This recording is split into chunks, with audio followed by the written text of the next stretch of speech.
The Resident Evil 4 remake is here, and there is so much interesting stuff to talk about with it. In terms of the Resident Evil remakes, this is as close to the original game as I think any of them are going to be, and in some ways, it's just a totally new experience. Hi folks, it's Falcon, and today on gameranx, the 10 biggest changes about the Resident Evil 4 remake.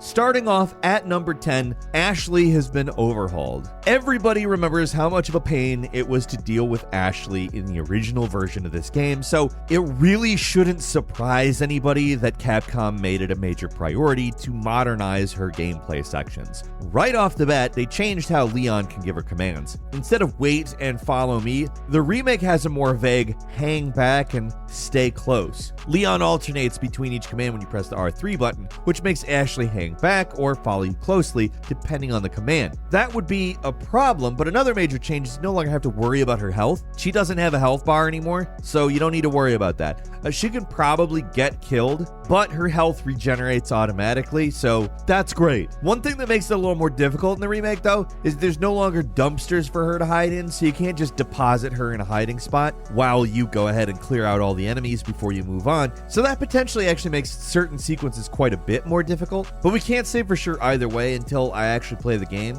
And in truth, with the changes in her health and commands, like, enemies still try to grab her, but now you have some new options to deal with them. Like, instead of being forced to shoot an enemy in the leg, you can now stab a Ganado in the head to free Ashley, so you don't have to worry about damaging her with a knife anymore. So there's new tricks, potentially new reasons for it to be hard, but it just sounds less irritating, and if it turns out to be more hard but less irritating, I'm fine with that.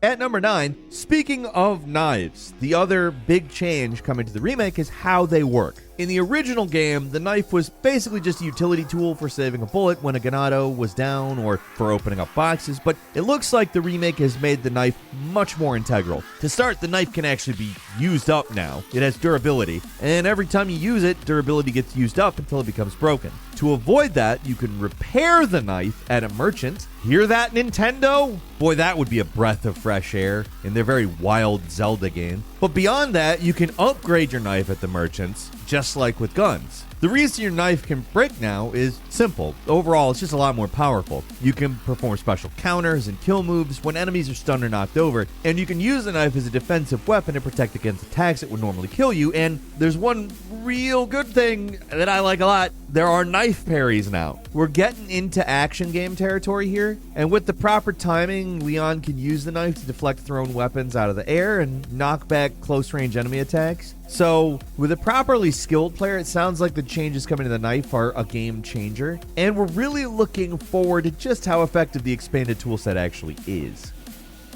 At number 8, another big one, the QTEs are gone. The original game kind of revolutionized the QTE and made it a thing that pretty much every game had for a while. But in 2023, we don't love them. I mean, unless you're going to give me a way to laugh harder than Heavy Rain did with that endless QTE sequence where you end up fighting chickens, falling a lot. Unless you're going to do that, I don't want to see them. And I won't have to because Capcom cut it. It's not completely clear what that means for certain memorable moments from the original game, like outrunning the boulder, but there's at least one major QTE moment that we know is completely redone, the Krauser fight. In the original game, the infamous sequence was one long, brutal QTE where Leon and his former partner turned adversary Krauser fought it out with knives. So, in the remake, this looks a lot more like a standard boss fight. So, there's a reason you need to get good at those knife parries. It looks like there might be some button mashing QTE type moments, but dedicated QTEs seem to be gone.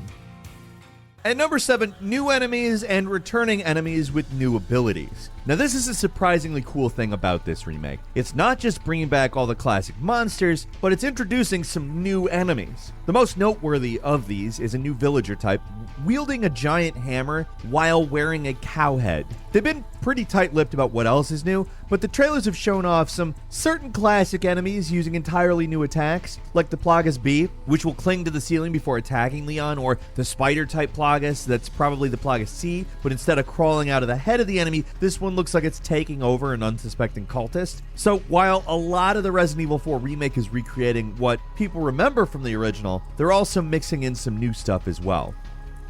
And number 6, there are side quests now. The original game flirted with side quests a little bit by including some mini objectives. Like, remember the blue medallions you could shoot? But the remake is really just going all in on side quests. They're called requests, and they involve doing things that you would be doing in the original game, like finding collectibles, but give it a little more structure. Finding things isn't all you'd be doing in these quests either. There's hunting down certain enemies, another that wants you to kill an infected dog. So there is some variety.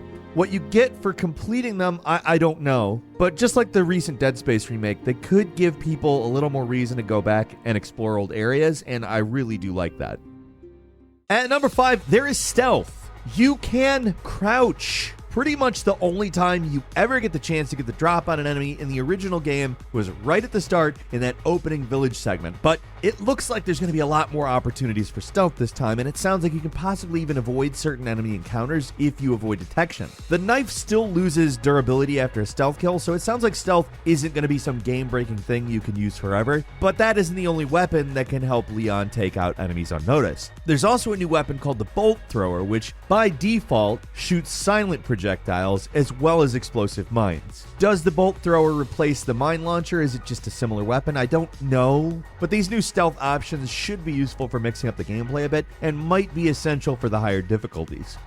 At number 4, there's actually some pretty big changes to the combat. So it's kind of a little unsurprising, given there's a lot of other changes with a lot of other major systems in the game. But let's get the obvious stuff out of the way, like the full 360-degree movement and real-time weapon swapping. That's just the tip of the iceberg, though. Overall, it seems like enemies are quite a bit more aggressive compared to the original game. Unarmed Ganados will grab Leon and try to hold him down, while enemies with weapons try to stab him. One big thing I noticed in the third trailer is how multiple enemies will throw weapons at you rather than doing it one at a time. Crouching isn't just for sneaking either. You can also use it to avoid certain attacks. So I like that, but there's been some worry the more serious presentation is going to ultimately remove some of the more, I guess, ridiculous things from the game. But there's nothing to worry about there. Capcom knows what people want. So the close range moves like the spin kick and the suplex are still there. Take all that and throw in the new stuff you can do with the knife, and it looks like Resident Evil 4 is going to probably be the most active and intense combat in the series to date, and I'm hyped, if I'm completely honest. I think this is going to be really the Resident Evil benchmark here.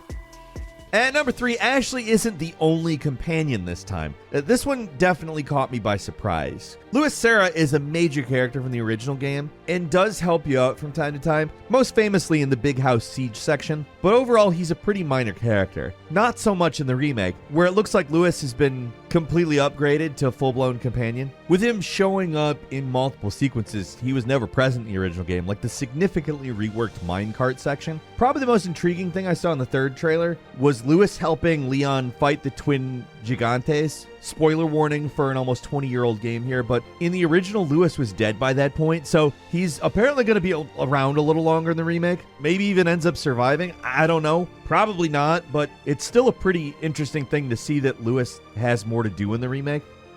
And number 2, one thing that isn't changing is the attaché case. It's iconic, and the inventory Tetris aspect of it remains unchanged. There are a couple of minor changes though. One thing that's different with the remake is that there's actually a few different types of attaché cases, and it's not just size where they vary. Apparently there's going to be a few different types of cases you can buy. Each gives you some kind of bonus. So like a silver case that increases the amount of handgun ammo that enemies drop, or a black case that makes resources show up more often. That's not all either. You can attach new charms to your case as well, which can provide certain perks. One charm is shaped like a chicken, and it gives Leon bonus healing when he eats eggs. An ammo charm makes it so that more ammo is generated through crafting, and a green herb charm that makes the green herbs pop up more often. One final thing comes to storage though. You're no longer limited to just the attaché case. The game actually lets you store things at any typewriter as well, so you're no longer forced to sell off weapons to get new ones if you don't want.